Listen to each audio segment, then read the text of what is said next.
Nosotros no consideramos que la gente no quiera entender o que la gente no le preocupe.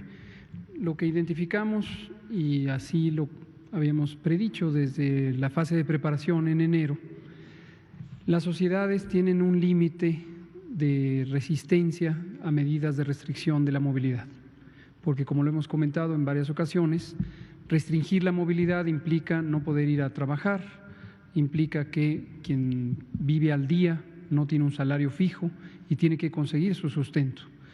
Una persona que se dedica a la plomería, una persona que se dedica a la construcción, una persona que vende bienes de cualquier naturaleza, desde artesanías, alimentos, etcétera. Las personas que son propietarias de pequeños establecimientos comerciales de todos los giros posibles, y al no poder ir a trabajar o sencillamente no recibir los clientes que se necesitan, pues empieza a entrar en dificultades. Naturalmente, entre más importante es la necesidad, más fuerte es la motivación para salir a buscar ese sustento. Y aquí nos ha llamado la atención, con cierto nivel de desconcierto, diría, que un segmento de la población a veces enfoca sus sentimientos, no siempre muy productivos en términos de buscar la solidaridad social, hacia otro segmento de la población. Esto a veces se expresa como: ¿por qué no usan la fuerza pública? Vayan y enciérrenlos.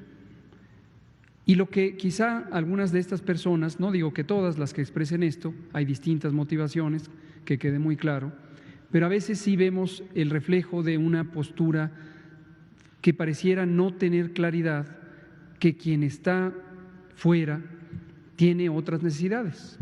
Entonces, el que tiene ahorros o suficiente riqueza puede no estar en la calle buscando el sustento. Quien tiene la fortuna de tener un salario fijo puede estar en casa y no necesitar salir a buscar el sustento. Pero quien no tiene esas condiciones, y esta es una proporción enorme de la población mexicana que vive al día, entonces tiene que ir a buscar el sustento.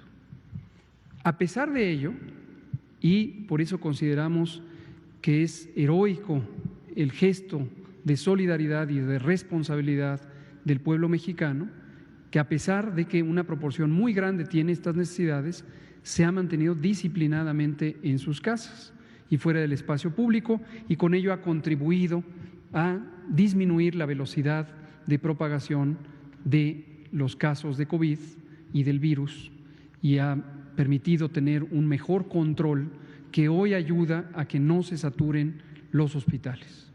Entonces, merecen reconocimiento, merecen respeto. Han pasado ya casi 3 meses, más de 3 meses, bueno, 2 meses y unos días formalmente desde la Jornada Nacional de Sana Distancia, y localmente, regionalmente en distintos estados todavía falta y todavía van a permanecer las restricciones, como lo hemos dicho. Entonces es importante mantener la calma, pero también tener claridad de que no siempre se puede, excepto que las consecuencias por asumir se permitieran, cosa que no nos parece conveniente. No se puede usar la fuerza pública, o no se debe, consideramos nosotros desde el inicio, usar la fuerza pública, sino persuadir a las personas. El 30 de mayo terminará la Jornada Nacional de Sana Distancia, pero eso no quiere decir que regresen las actividades al estado que tenían antes del 23 de marzo, cuando esta Jornada Nacional de Sana Distancia empezó. Lo que quiere decir es que de manera diferenciada, en algunos estados se va a necesitar mantener todavía varios días de restricción de la movilidad. En algunos otros estados se podrá hacer una liberación de actividades, de algunas actividades, y en otros va a entrar ese tipo de restricciones en una etapa posterior. Y para eso es el semáforo.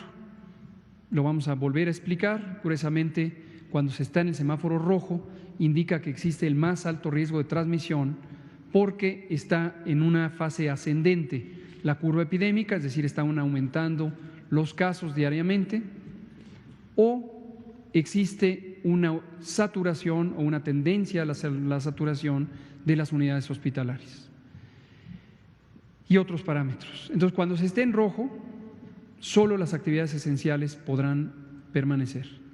Cuando se esté en naranja, se podrán sumar las no esenciales con restricciones, Cuando se esté en amarillo, podrán estar las actividades esenciales y las no esenciales, solamente con los cambios de prácticas de protección o de higiene fundamentales que permanecerán, estas últimas permanecerán por años, y cuando se llegue al verde se podrán abrir las escuelas. Antes no. Esa es gruesamente la estructura del semáforo. Cualquier población, en el momento en que aumente la movilidad, tiene la mayor probabilidad de tener mayores contagios. Y esto es proporcional. Entre mayor movilidad y mayor número de personas en movimiento en el espacio público, mayor será el resurgimiento de los contagios. Y aquí también aprovecho para volver a decir algo que hemos dicho muchas veces, pero hoy, que es sábado 23, que quede en su memoria, que lo decimos una vez más: no está garantizado en modo alguno, ni en México ni en ningún país del mundo, que en el momento en que empieza la reapertura pueda garantizarse que no va a haber un rebrote. Que quede muy claro, por favor, muy claro, para ustedes, comunicadoras y comunicadores, para ustedes en la sociedad: en el momento en que empiece la reapertura vamos a tener experiencias de rebrote, que quede muy claro, pero es imposible, indeseable, inconveniente, potencialmente muy dañino pretender que se puede mantener el estado de inmovilidad por tiempos demasiado largos. Entonces, México tiene que hacer lo mismo que han hecho otros países, empezar a ensayar sus experiencias de movilidad de una manera ordenada, escalonada, cuidadosa, con un mecanismo de monitoreo continuo que identifique de manera clara para los gobiernos y para la sociedad cuál es el nivel de riesgo, y solamente activar los eventos de la sociedad, económicos, sociales, educativos, de acuerdo a la magnitud del riesgo, en una forma escalonada. Y eso es lo que vamos a hacer. En el momento que se empezaran a presentar cambios en el comportamiento de la epidemia y empezar a aumentar la transmisión, se hace lo correspondiente y se puede reducir, y se debe reducir, y se reducirá la movilidad.